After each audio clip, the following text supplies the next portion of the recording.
أجمعين. فأعوذ بالله من الشيطان الرجيم. فإن آمنوا بمثل ما آمنتم به فقد اهتدوا وإن تولوا فإنما هم في شقاق.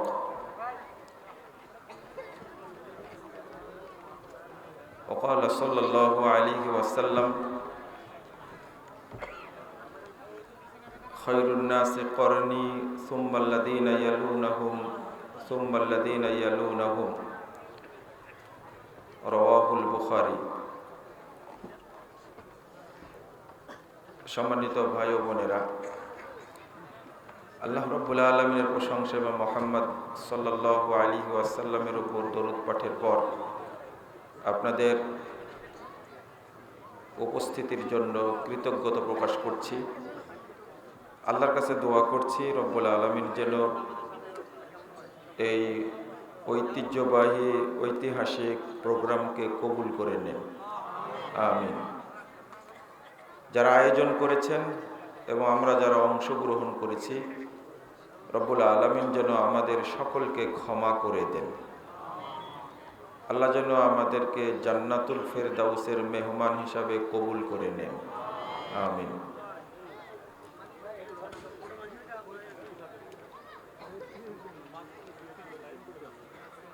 যারা রাস্তায় আছেন বা এলোমেলো ঘোরাফেরা করছেন, তাদের প্রতি অনুরোধ জানাচ্ছি,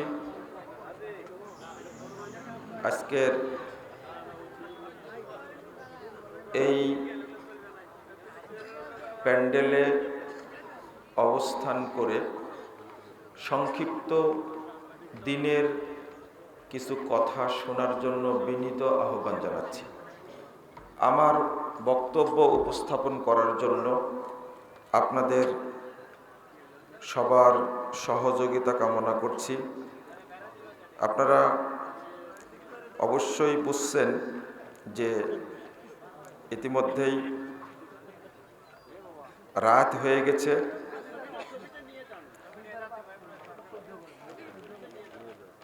এবং রাত গভীর হয়েছে। আপনারা বক্তব্য শুনেছেন। আজকের প্রধান অতিথি বাংলাদেশ জমিয়ত আহলে হাদিসের সংগ্রামী সভাপতি অধ্যাপক ডক্টর আব্দুল্লাহ ফারুক সালাফি। আরও বক্তব্য শুনেছেন ডক্টর মোহাম্মদ হেদায়েতুল্লাহ এবং আরও অতিথিদের বক্তব্য শুনেছেন, ক্লান্তও হয়ে গেছেন।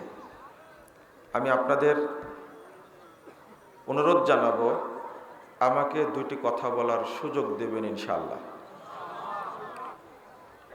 আমরা যে জায়গাতে অবস্থান করছি, এই মাজলিসটা আল্লাহর কাছে অত্যধিক প্রিয়, খুবই গুরুত্বপূর্ণ। রাসূলুল্লাহ সাল্লাল্লাহু আলাইহি ওয়াসাল্লাম বলছেন, মা জালাসা কওমুন ইয়াযকুরুনাল্লাহ। কিছু মানুষ যখন এক জায়গায় বসে আল্লাহকে জানতে চায়, দিন সম্পর্কে জানতে চায়, ইল্লা নাদাহুম মুনাদিম মিনাস সামা, আল্লাহ তাদেরকে আসমান থেকে, আরশ থেকে ডাক দিয়ে বলেন। যখন মাজলিস শেষ হয়ে যাবে তখন আল্লাহ আরশ থেকে ঘোষণা দিবেন, কুমু মাগফুরাল লাকুম, তোমরা এখন চলে যাও, তোমাদের সবাইকে ক্ষমা করে দেওয়া হয়েছে। আল্লাহ আরেকটি কথা বলেন, ওয়াবুদ্দিলাত সাইয়্যাতুকুম হাসানাত, তোমাদের যত পাপ ছিল সমস্ত পাপকে নেকি দ্বারা পরিবর্তন করে দেওয়া হয়েছে। 1556 নম্বর হাদিস তাবরানী আওসাতের মধ্যে এসেছে। সহিহ মুসলিমের মধ্যে এসেছে 2689 নম্বর হাদিস। রাসূল সাল্লাল্লাহু আলাইহি ওয়াসাল্লাম বলছেন, ফেরেশতারা যখন এই মাজলিস সম্পর্কে আল্লাহর কাছে রিপোর্ট পেশ করেন, তখন আল্লাহ ফেরেশতাদের লক্ষ্য করে বলেন, উশহিদুকুম আন্নী কদ গফারতু লাহুম, ফেরেশতারা তোমরা সাক্ষী থাকো, আমি তোমাদেরকে সাক্ষী রেখে ঘোষণা করছি যারা মাজলিসে উপস্থিত হয়েছে আমি তাদের সকলকেই ক্ষমা করে দিয়েছি। ফাআতাইতুহুম মা সালু, এর পরের বাক্যটা হলো অতঃপর তারা আমার কাছে এসে যা চেয়েছে আমি তাদেরকে তাই দান করেছি। মানে এই মাজলিসটা হলো দোয়া কবুলের মাজলিস। আপনি যা চাইবেন আল্লাহ আপনাকে তাই দান করবেন, এইটা আল্লাহর ওয়াদা। আল্লাহ নিজেই বলছেন ইন্নাকা লা তুখলিফুল মিআদ, আল্লাহ কখনো ওয়াদা ভঙ্গ করেন না। তা আপনারা কি চেয়েছেন এখানে? আমরা চাইনি। মানুষ এত বোকা, মানুষ আল্লাহর কাছে না চেয়ে, মসজিদে গিয়ে না চেয়ে তারা মাজারে গিয়ে চায়, মক্কায় না গিয়ে মন্দিরে যায়। এরা কত বড় বোকা, একটু ভেবে নেন বিষয়টা। অথচ এই মাজলিসে এসে আপনি যদি মনে মনে বলেন আল্লাহ তুমি আমাকে জান্নাতের জন্য কবুল করে নাও, এই কথা বললে আল্লাহ আপনার দোয়াটা সাথে সাথে কবুল করবেন। এটা আল্লাহ বলছেন ফাআতাইতুহুম মা সালু, তারা যা চেয়েছে আমি তাদেরকে তাই দান করেছি। ওয়া আজারতুহুম মিম্মাস্তাজারু, আর এই আপনাদের কাজ হয়নি?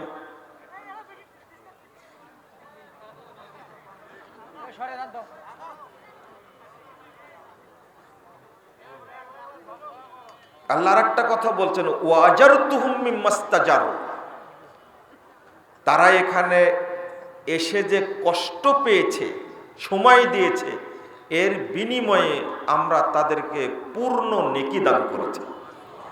পূর্ণ নেকি মানে যে পরিমাণ নেকি হলে আপনি জান্নাতে যেতে পারবেন, এই মাজলিসের বিনিময়ে আল্লাহ সেই পরিমাণ নেকি দান করেন। চারটা কথা একটু আবার শোনেন। এক, মাজলিসে যারা উপস্থিত হয়েছে আমি আল্লাহ তাদের সব পাপ ক্ষমা করে দিয়েছি। 2 নম্বর, আমি তাদের পাপগুলোকে নেকি দ্বারা পরিবর্তন করে দিয়েছি। 3 নম্বর, তারা এখানে এসে আমার কাছে যা চেয়েছে আমি তাদেরকে তাই দান করেছি। 4 নম্বর, তারা যে শ্রম দিয়েছে এই কারণে আমি তাদেরকে আমুলনামায় পূর্ণ নেকি দান করেছি। 4টা কথা বলার পরে ফেরেশতারা আল্লাহকে প্রশ্ন করেন ইয়া রব ফিহিম ফুলানুন আব্দুন খাত্তা, আল্লাহ শোনেন এদের মাঝে একজন লোক এসে বসে গেছে, লোকটা বড় পাপী, অনেক বড় অপরাধী, অনেক পাপ করেছে। ইন্নামা মাররাফা জালাসা মাহুম, এই প্রোগ্রামে আসেনি, লোকটা ঘুরে বেড়াচ্ছিল, অনেক মানুষ দেখে সে এসে বসে পড়েছে। এই পাপী মানুষটাকেও কি আপনি ক্ষমা করে দিয়েছেন? আল্লাহকে প্রশ্ন করে ফেরেশতারা, আল্লাহ প্রশ্নের উত্তরে বলেন ওয়ালাহু গাফারতু, ফেরেশতারা আমি তাকেও ক্ষমা করে দিয়েছি। এই হাদিস প্রমাণ করে এই মাজলিসের গুরুত্ব কত বেশি। এরপরে আল্লাহ বলছেন সহিহ বুখারীর ইবারত হুমুল জুলাসা, ফেরেশতারা শোনো এটা এমন একটা মাজলিস, সেখানে এমন কিছু মানুষ বসে আছে তারা আমার কাছে এত প্রিয়, লা ইয়াশকা বিহিম জালিসুহুম, এর মধ্যে এসে যেই বসে পড়বে আমি আল্লাহ তাকেই ক্ষমা করে দেব, কেউ নিরাশ হবে না। এই কথাটা কি শুধু আজকের জন্য শুনলেন? আজীবন মনে রাখবেন। আপনারা কেউ এমন আছেন যে পাপ নাই? আছেন, তাই না? পাপ ছাড়া কেউ নেই। এত বড় ফজিলত, একটু 1 মিনিট সালাত আদায় করলে পাপ ক্ষমা হয়। হজ উমরা করতে যাবেন,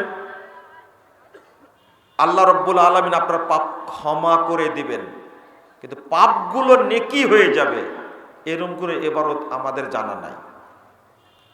সিয়াম পালন করেন সারা মাস রমাজান, পাপ ক্ষমা হবে, পাপগুলো যে নেকি হয়ে যাবে আমুল নামায়, এই এবারত জানা নাই। আপনি ওযু করছেন, সহিহ মুসলিম 832 নম্বর হাদিস, রাসূল সাল্লাল্লাহু আলাইহি ওয়াসাল্লাম বলছেন, কোন মুমিন বান্দা যখন ওযু শেষ করে, আচ্ছা আপনারা মনে হয় বাদাম খাচ্ছেন তাই না? না না না, আমি আপনাদের অনুরোধ করছি দয়া করে বাদাম খাওয়াটা বন্ধ করেন। দেখেন, আপনারা আমার কথা মনে রাখতে পারবেন না,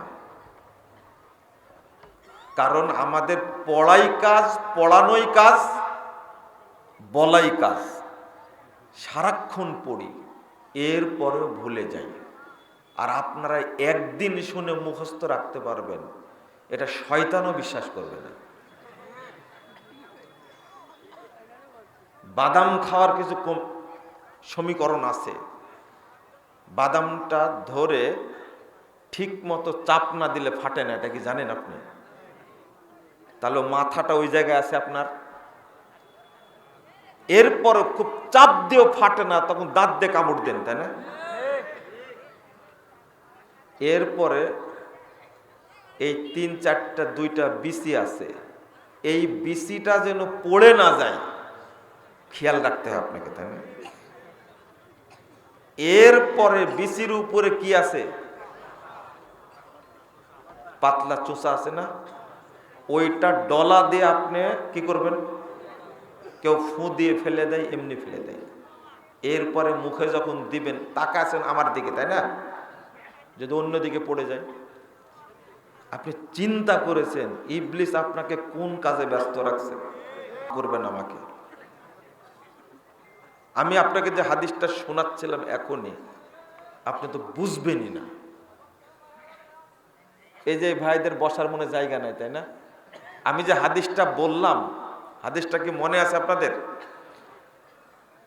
আল্লাহ বললেন, মাজলিসে যে বসবে আমি তাকেই মাফ করে দেব। শুনলেন কথাটা? লা ইয়াশকা বিহিম জালিসুহুম, এদের মধ্যে সে যেই বসে পড়বে তাকেই ক্ষমা করে দেব, কেউ নিরাশ হবে না, কেউ বঞ্চিত হবে না, তাকেই মাফ করে দেব। এটা আল্লাহর কথা, কিন্তু হাদিস তো আপনারা গুরুত্ব দেন না, বুঝার চেষ্টা করেন না। হয়তো বা আজকের মাজলিসে আপনার জান্নাতের ফয়সালা হবে ইনশাআল্লাহ, হতে পারে। আপনারা কিছু না চাইলেও আমি চেয়েছি। বহু মুরব্বীর সাথে দেখা হয়েছে, বৃদ্ধ মানুষ। আমি চেয়েছি আল্লাহ, যারা আজকের প্রোগ্রাম আয়োজন করেছে এবং আমরা যারা অংশগ্রহণ করেছি, আল্লাহ তুমি আমাদেরকে ক্ষমা করে দাও। বলেছি, আমি শুরুতেই বলেছি। আরেকটি কথা বলেছি, আল্লাহ তুমি আমাদেরকে জান্নাতুল ফেরদাউসের মেহমান হিসাবে কবুল করে নাও। বলেছি আমি। আপনারা কি বলেছেন? আপনি আমার শত্রু না, আমার ভাষাটা শোনেন আগে। আমি আপনাদেরকে কত বলিনি কোনোদিন, আজকে বললাম কথাটা, আমি আপনাদেরকে কত নিজের মনে করি। কোনো দিন বক্তব্যে বলিনি। আজকে ঐতিহ্যবাহী কামেল মাদ্রাসা, মহিমাগঞ্জ মাদ্রাসার ফিল্ডে রহস্যটা বলে দিলাম।